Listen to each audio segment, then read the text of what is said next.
मेरी पढ़ाई पूरी होने से पहले ही मेरे घर वालों ने मेरी शादी तय कर दी जब मैंने बोला कि मैं और पढ़ना चाहती हूँ। माता पिता ने बोला, बेटा तेरे ससुराल वालों ने बोला है कि तुझे पढ़ाएंगे और अगर तू आगे जाके नौकरी करना चाहती है तो उन्हें कोई परेशानी नहीं है। एक सामान्य लड़की के जीवन का दर्शन उन अनेकों माँओं में जिन्होंने अपने जीवन के बहुमूल्य समय देकर हमारे समाज की रचना की है, इसके आगे वो निश्चिंत होकर शादी कर लेती है। उसके दिमाग में यही था कि उसके ससुराल वाले बहुत खुले विचारों के हैं। हर माता पिता का यही सपना होता है कि उनकी बेटी अच्छे घर में जाए जहां उसे किसी चीज की कमी ना हो। अब वही लड़की जो शादी के पहले चुलबुली, बेफिक्र और मनमौजी से रहती थी, शादी के बाद एक संस्कारी बहू बन गई। अब उसके सारे फैसले उसके नहीं रहे। किससे मिलना है, क्या पहनना है, सब बहुत सोच समझकर और ससुराल वालों की पसंद से करना पड़ता है। उसकी उम्र से ज्यादा उसके सर पे जिम्मेदारियां आ गई।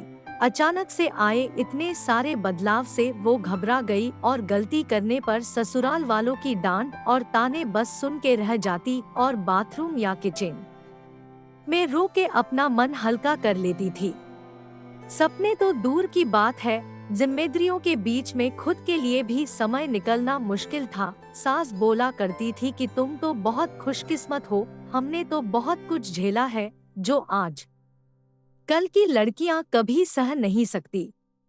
लड़की के लिए इस नए माहौल में खुद को ढालना आसान नहीं था, पर वक्त के साथ सीख रही थी। एक दिन उसने अपने पति से बोला कि वो नौकरी करना चाहती है। पति ने बोला, क्या हुआ, किसी चीज की कमी है क्या? उसने बोला, नहीं तो। पति ने बोला, फिर क्यों? क्योंकि मैं कुछ बनना चाहती हूँ। पति ने बोला, खरीदारी करनी है या पैसे चाहिए तो मुझसे बोलो, इसके लिए नौकरी करने की क्या जरूरत है। बात वही खत्म हो गई। कुछ दिनों में उसे पता चला कि वो माँ बनने वाली है। उसे समझ नहीं आ रहा था कि वो इतनी बड़ी जिम्मेदारी के लिए तैयार है या नहीं, क्योंकि अभी तो उसने नए माहौल में ढलना सीखा ही था। खुश थी कि माँ बनने वाली है, पर उसे ये भी पता था कि अब उसकी यही जिंदगी है कि वह एक गृहिणी है। अब वह एक लड़की से औरत बन चुकी है। आज उसकी 1 साल की बेटी है। शायद वो अपनी बेटी के लिए ऐसी जिंदगी नहीं चाहेगी और उसके सारे सपने पूरे करेगी जो वो अपने लिए कभी पूरे ना कर पाई।